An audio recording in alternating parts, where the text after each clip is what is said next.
आप देख रहे हैं प्रवीण टीवी न्यूज। वायु सेवा संघर्ष समिति के द्वारा 6 जून को नो फ्लाइंग डे की तैयारियों की समीक्षा के लिए एक वृहद बैठक का आयोजन किया गया, जिसमें हर वर्ग व श्रेणी के व्यक्ति उपस्थित रहे।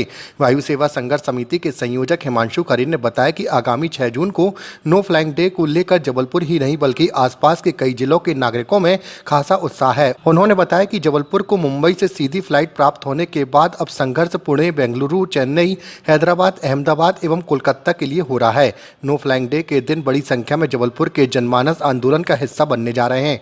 आज की समीक्षा बैठक में उक्त महत्वपूर्ण दिन की तैयारियों को अंतिम रूप दिया गया। साथ ही डुमना में होने जा रहे इस प्रदर्शन की तैयारी को मूर्त रूप प्रदान किया गया। आप कर रहे हैं, किस तरीके से इसकी कल की रूपरेखा रहेगी और किस तरह से लोग यहाँ पर गैदर होंगे और क्या आंदोलन के समय पर आप लोग प्रदर्शन करेंगे? ये भारत में अपनी तरह का प्रथम अनोखा ऐसा आंदोलन होने जा रहा है, जिसमें कि विमान यात्रा को रोकने का महाअभियान हमारा कल है 6 जून को।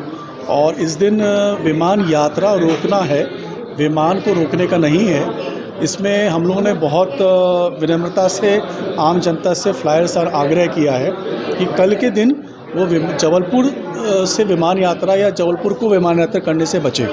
ये एक प्रतिकार है, एक तरह का हमारा एक प्रदर्शन है जो कि हम विमानन कंपनियों के खिलाफ कर रहे हैं। ये आंदोलन सिर्फ़ और सिर्फ हमारी मांगों को पूरा करने के लिए है।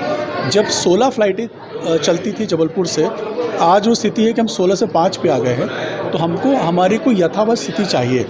और बॉम्बे फ़्लाइट 1 जुलाई से इंडिगो ने स्टार्ट करने का आश्वासन दिया है। तो आंदोलन का एक छोटा सा सफलता हम लोग कह सकते हैं वो मिली है। लेकिन जुलाई माह तक अगर हमको कम से कम पूना, बेंगलोर और चेन्नई की फ़्लाइट यदि नहीं मिलती है, तो ये जो संकेतात्मक आंदोलन नो फ्लाइंग डे का 6 जून को है, इसको बड़े स्तर पे, बड़े वृहद रूप में आने वाले समय में किया जाएगा। और कल इसके लिए सभी आम जनता से आग्रह है कि दोपहर में 3:30 बजे वो नर्मदा क्लब कैंट सदर के पास, टैगोर गार्डन के पास सब एकत्रित हों। वहाँ से डुमना सब लोग साथ चलेंगे और डुमना में एक एयरपोर्ट के बाहर, हम लोग एयरपोर्ट के अंदर प्रवेश नहीं करेंगे, पूरा नियम कायदों का ध्यान रखा जा रहा है। एयरपोर्ट के बाहर में एक मंच है, वहाँ पे सबकी व्यवस्था रहेगी। वहाँ सब लोग बैठेंगे, अपना प्रतिकार करेंगे, अपनी बातें रखेंगे। और एक ही मंशा है जो कि केंद्र शासन तक पहुँचनी चाहिए, वो यही रहेगी कि यदि जबलपुर के हक को मारा जाएगा, हमारे अधिकारों को छीना जाएगा, तो जबलपुर की जनता अपने अधिकारों के लिए सजग है। हम अपना हक लेना जानते हैं।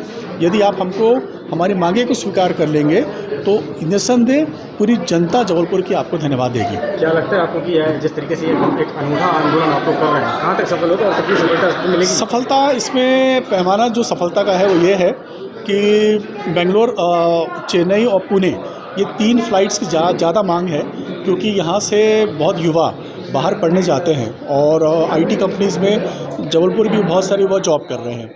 तो हम लोग को ये पूर्ण विश्वास है कि जुलाई में ये 3 शहरों की भी फ़्लाइट्स हम लोग को प्राप्त होगी।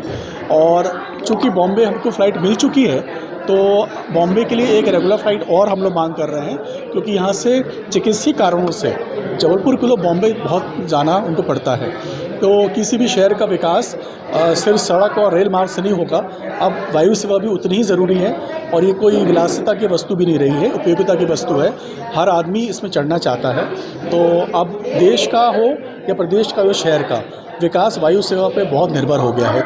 इसलिए इस आंदोलन में बहुत बड़ी संख्या में हर वर्ग और हर श्रेणी के लोग सम्मिलित हैं।